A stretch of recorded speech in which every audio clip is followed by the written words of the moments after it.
이 박사입니다. 춘절 귀성객들이 돌아오기 시작하니 중국 사람들은 이제 돌아오는 사람들 속에서 신종 코로나 바이러스에 감염된 사람들이 들어오지나 않을까 하고 걱정을 하고 있습니다. 베이징 시정부에서는 부시장이 나와서 현재 베이징을 떠나서 아직 귀성하지 않은 사람이 무려 800만 명이라고 이야기를 하면서 지금부터 당분간이 베이징시의 방역에 아주 관건이 되는 시기니까 특별한 일 없으면 베이징으로 돌아오지 말아달라고 이렇게 호소하는 일도 있었습니다. 베이징시보다 더 걱정하고 있는 것이 아마 우한시일 것 같은데요. 특히 200만에 달하는 대학생들이 각자 고향에 갔다가 다시 학기가 시작하면서 돌아올 테니 이 학생들을 포함해서 수백만 명의 사람들이 돌아올 때 역시 또 새로이 바이러스를 옮겨오지는 않을까 하는 그런 걱정들이 있죠. 중국의 국가보건위에서는 방송에 나와서 우리의 적은 바이러스지 우한 사람이 아니다 이렇게 이야기를 하면서 우한에 돌아오는 사람들을 막지 않겠다고 했습니다.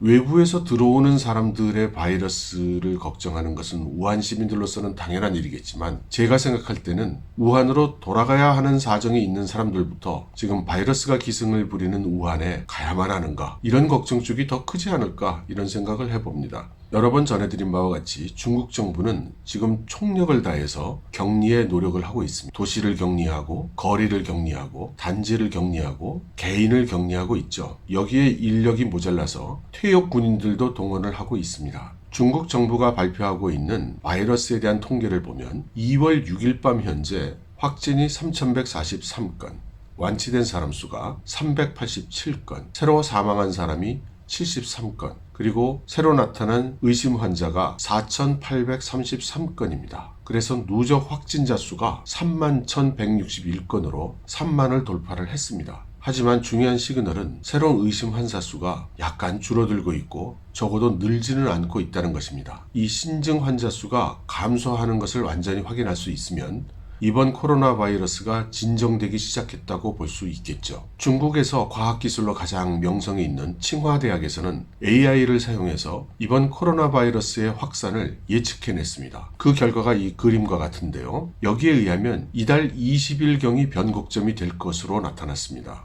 이 예측이 맞는다면 최고점에서의 감염자 수는 6만 정도로 예상이 되고 최악의 상황에는 7만이 넘는 사람이 감염될 것으로 추정을 하고 있죠. 이렇게 늘어나고 있는 바이러스 감염에 대해서 종난산 원사는 지속적으로 조기 발견, 조기 격리를 계속해야 되고 이것이 가장 중요하다고 계속해서 이야기를 하고 있습니다. 이에 따라서 중국 정부는 말씀드린 것처럼 다소 거친 수단을 써서까지 격리를 강행하고 있죠. 중국의 인터넷에는 심심치 않게 발열 사실을 숨기던 사람들이 신고를 받은 공안들에 의해서 강제로 끌려 나오는 장면들이 나오고 있습니다. 이런 격리는 예방에 해당이 되는 것이죠. 이미 감염된 사람에게는 치료의 가능성이 가장 큰 이슈가 될 텐데요. 중국은 이미 렘데시비르에 적용에 들어갔습니다. 이 렘데시비르는 미국의 바이오 회사가 이미 수년 전에 특허를 신청해 놓은 약품인데 이것을 중국의 우한 질병연구소에서 자기들이 다시 커출원을 함으로써 전 세계에서 거의 없다는 반응을 받고 있죠. 그런데 중국 정부는 개의치 않는 것으로 보입니다. 일단은 이것저것 따질 것 없이 우한에서 임상실험에 들어간 것이죠. 첫 번째 그룹으로 761명에게 적용을 했고 경증 또는 일반 환자가 308건이고 중증 환자 453명에게 투약을 시작했다고 합니다. 이렇게 신약 투입 그리고 이전에 알려진 약물의 칵테일 그리고 중국 한의방에 의한 투약 이렇게 세 가지를 병행해 나가면서 치료를 하고 있죠. 종난산 원사는 이들 모두 효용을 보이고는 있지만 아직 확실히 이 바이러스를 치료할 수 있다고 판정할 수 있는 그런 약품이라고는 아직 얘기하기 어렵다라는 의견입니다. 이렇게 예방, 치료와 함께 또 중요한 게 진단이죠. 이 진단 쪽에서도 진전이 좀 있었습니다. 먼저 우한대학 중난의원의 정전순 의사는 지금 시행하고 있는 핵산 측정 방식의 진단은 시간이 좀 많이 걸리는 문제가 있어서 처리할 수 있는 사람의 수가 상대적으로 적었는데 임상 경험이 축적되면서 이 바이러스가 발병한 사람들의 CT 영상에서 공통적으로 발견되는 어떤 특징을 찾아냈다고 합니다. 그리고 이 특징이 진단에 있어서 부합하는 율이 상당히 높아서 먼저 CT를 촬영해서 진단을 내릴 것을 전국에 권고를 했습니다. 대량으로 환자가 나오고 대량으로 진단을 하는 과정에서 축적된 데이터가 드디어 어떤 패턴을 보여주기 시작한 것이죠. 여기에 또 하나의 소식이 있는데 화난 농업대학팀이 이번 신종 바이러스의 중간 수가 천산갑이라는 것을 밝혀냈다고 합니다. 이 대학의 료야홍 교수에 따르면 여러 실험을 통해서 천산갑에서 바이러스를 찾아냈고 이 바이러스는 신종 코로나 바이러스를 앓고 있는 환자들의 바이러스와 유전자적으로 99% 일치한다고 합니다. 저는 문외한이라 잘 모르겠습니다만 이렇게 중간 숙주가 발견이 되고 중간 숙주의 바이러스가 분석이 되면 치료법 발견에 큰 도움이 되는 모양입니다. 이렇게 진단 방법에도 진전을 보이고 있으면서 후속 조치도 강화되고 있습니다. 중국 정부는 이미 전국에 동원령을 내렸죠.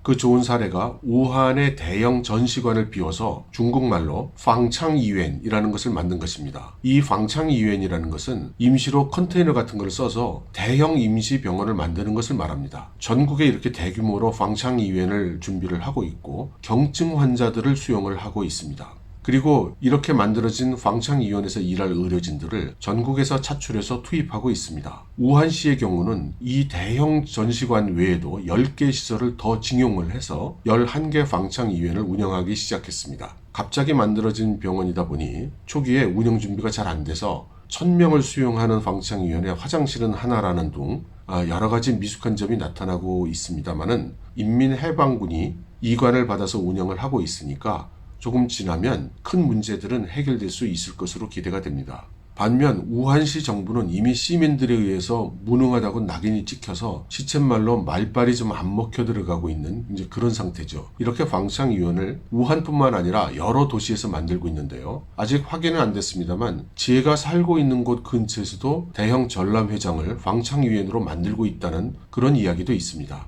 이렇게 방창위원을 많이 만드는 이유에 대해서 중국 공정원의 부원장, 중국의학과학원 원장이기도 한 왕청이 설명을 했는데요. 중증 환자는 한 곳에서 병을 앓지만 경증 환자의 경우는 이동을 많이 하기 때문에 오히려 전파성이 강한 이번 바이러스의 경우에는 전염을 더 크게 확산시키는 요인이 된다는 것입니다. 그래서 경증 환자를 빨리빨리 발견해서 격리를 해야 이번 사태를 진정시킬 수 있다는 것이죠. 그러면 이 바이러스 사태는 도대체 언제까지 가야 정리가 될 수 있을 것인가? 어저께 중국의 기자들도 다시 종난산 원사를 찾아서 똑같은 질문을 던졌습니다. 종난산의 답변은 변곡점은 아직 도달하지 않은 것 같다. 지금 이틀째 새로 증가하는 의심 환자가 약간 줄어들거나 또는 최소한 증가하지는 않고 있는 점은 이것은 고무적인 일이지만 이 상황만을 가지고 이미 고점에 도달해서 감소할 것이라고 판단하기에는 너무 이르다. 이렇게 이야기를 했습니다.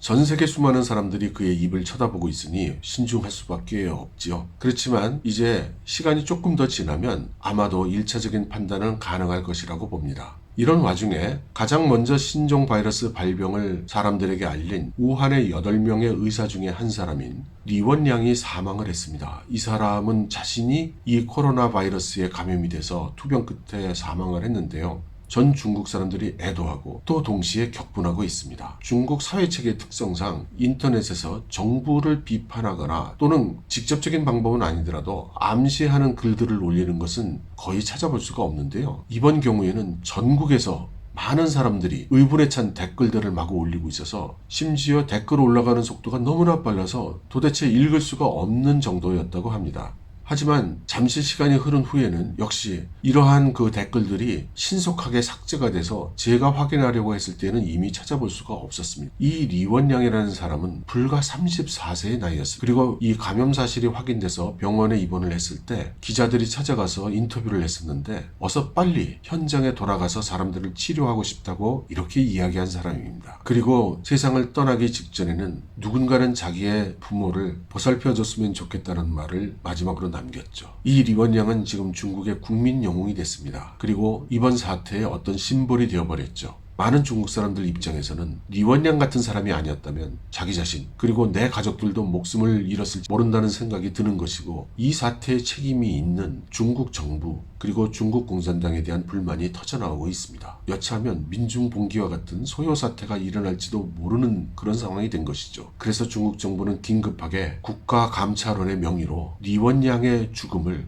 철저하게 그리고 전면적으로 조사하겠다는 긴급 발표를 했습니다. 그리고 리 원장이 병상에 있으면서 기자들과의 인터뷰 때 했던 한마디가 많은 화교권 매체에서 인용이 되면서 아마도 상당 기간 중국과 중화권에서 인용이 되고 회자되는 말이 될 것 같습니다. 그것은 저희 같은 한국 사람들에게도 한 번쯤은 되새겨볼 만한 말이라고 생각합니다. 그 말은 이거健康的社会不应该只有一种声音 건강한 사회라면 단 하나의 목소리만 울려서는 안 된다.